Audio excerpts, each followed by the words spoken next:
ወገኖች እንደምን አላችሁ? የጌታ ጸጋና ሰላም ይብዛላችሁ። መጋቢ መስፍን ጉተማ ነኝ። እግዚአብሔርን መፍራት ክፍል 4። እግዚአብሔርን የሚፈራ ሰው ማን ነው? እግዚአብሔርን የሚፈራ ሰው እግዚአብሔርን የሚያውቅ ሰው ነው።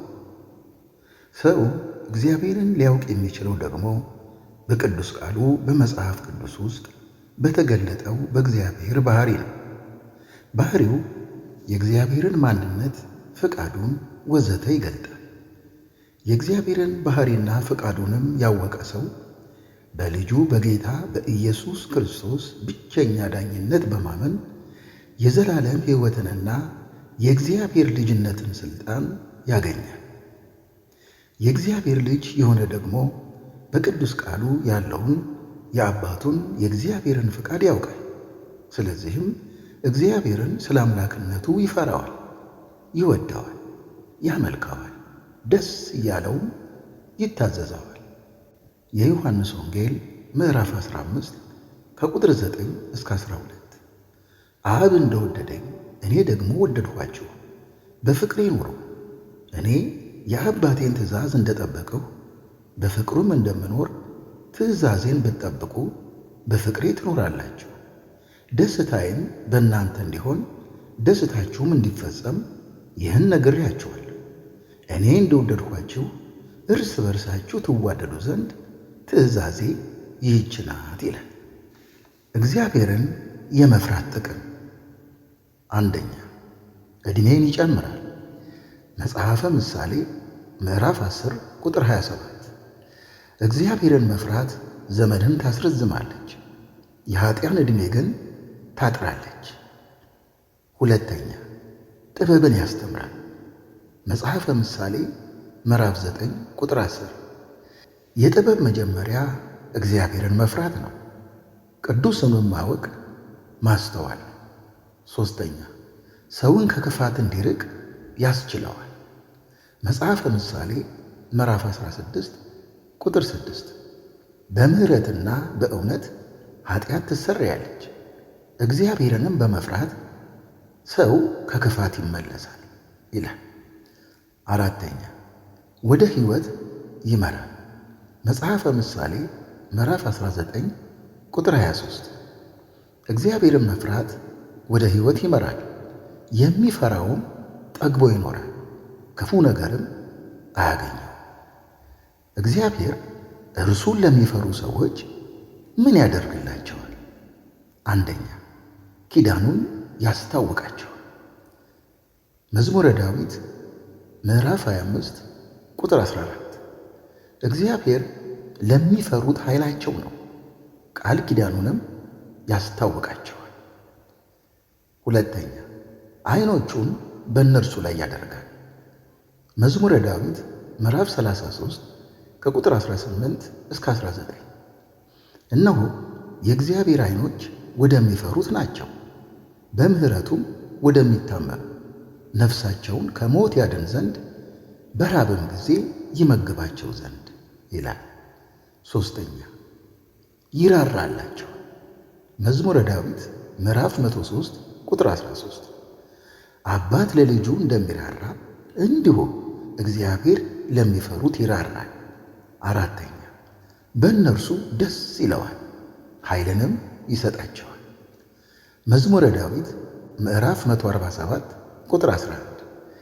እግዚአብሔር በሚፈሩት በምሕረቱም በሚታመኑት ይደሰታል።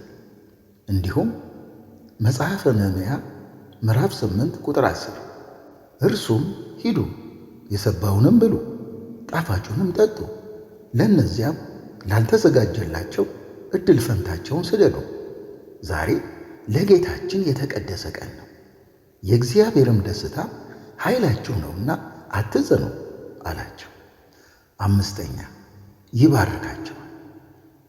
መዝሙረ ዳዊት ምዕራፍ 115 ቁጥር 13 እግዚአብሔርን የሚፈሩትን ታናናሾችና ታላላቆችን ይባርካል ይላል። እንዲሁም መዝሙረ ዳዊት ምዕራፍ 128 ከቁጥር 1 እስከ 4 እግዚአብሔርን የሚፈሩት ሁሉ በመንገዶቹም የሚሄዱ ምስጉኖች ናቸው። የድካምህን ፍሬ ትመገባለህ፣ ምስጉን ነህ፣ መልካምም ይሆንልሃል። ሚስትህ በቤት እልፍኝ ውስጥ እንደሚያፈራ ወይን ናት። ልጆችህ በማዕድ ዙሪያ እንደ ወይራ ቡቃያ ናቸው። እነሆ እግዚአብሔርን የሚፈራ ሰው እንዲህ ይባረካል ይላል። 6. ረጅም ዕድሜን ይሰጣቸዋል። መጽሐፈ ምሳሌ ምዕራፍ 10 ቁጥር 27። እግዚአብሔርን መፍራት ዘመንን ታረዝማለች፣ የኃጥአን ዕድሜ ግን ታጥራለች። 7. የድካማቸውን ፍሬ ይሰጣቸዋል። መዝሙረ ዳዊት ምዕራፍ 128 ከቁጥር 1 እስከ 2። እግዚአብሔርን የሚፈሩት ሁሉ በመንገዶቹም የሚሄዱ ምስጉኖች ናቸው። የድካምህን ፍሬ ትመገባለህ፣ ምስጉን ነህ፣ መልካምም ይሆንልሃል ይላል። 8. ቸርነቱን ያበዛላቸዋል። መዝሙረ ዳዊት ምዕራፍ 31 ቁጥር 19። በአንተ ለሚያምኑ በሰው ልጆች ፊት ያዘጋጀሃት፣ ለሚፈሩህም የሰወርሃት ቸርነትህ እንደምን በዛች ይላል። 9. ይጠብቃቸዋል። መዝሙረ ዳዊት ምዕራፍ 19 ቁጥር 23። እግዚአብሔርን መፍራት ወደ ሕይወት ይመራል፣ የሚፈራውም ጠግቦ ይኖራል፣ ክፉ ነገርም አያገኝም። 10. ጸሎታቸውን ይሰማል። መዝሙረ ዳዊት ምዕራፍ 145 ቁጥር 19። ለሚፈሩት ምኞታቸውን ያደርጋል፣ ልመናቸውንም ይሰማል ያድናቸውማል ይላል። 11. ከአደጋ ከክፉ ነገር ሁሉ ያስመልጣቸዋል። መጽሐፈ ምሳሌ ምዕራፍ 14 ቁጥር 27። ሰው ከሞት ወጥመድ ያመልጥ ዘንድ እግዚአብሔርን መፍራት የሕይወት ምንጭ ነው። 12. በቅዱሳን መላእክቱ ያስጠብቃቸዋል። መዝሙረ ዳዊት ምዕራፍ 34 ቁጥር 7። የእግዚአብሔር መልአክ በሚፈሩት ሰዎች ዙሪያ ይሰፍራል ያድናቸውማል ይላል። ወገኖቼ ያለንበት ይህ ዘመን የመጨረሻው መጨረሻ ነውና የሚታየውን የሚሰማውን ሁሉ በጥንቃቄና በማስተዋል በእግዚአብሔር ቃል እየመረመርን መንፈስንና ሥጋን ከሚያረክስ ነገር እየራቅን እግዚአብሔር አምላካችንን በእውነትና በመንፈስ እናምልከው። በቅዱስ ቃሉ የተጻፈውንም ፍቃዱንም ለማድረግ ዘወትር እንትጋ። አምላካችን እግዚአብሔር ከምናውቀውም በላይ ከአእምሮአችንም በላይ የሆነ ምሕረቱ የበዛ ቸር፣ ታጋሽ፣ ሩሩህ አምላክ ቢሆንም ከእርሱ የተሰወረ የሌለ ሁሉን የሚያውቅ ኃያል አምላክ የሚባላ እሳት እንደሆነ ሳንዘነጋ ስለ አምላክነቱ እንፍራው፣ እናክብረው።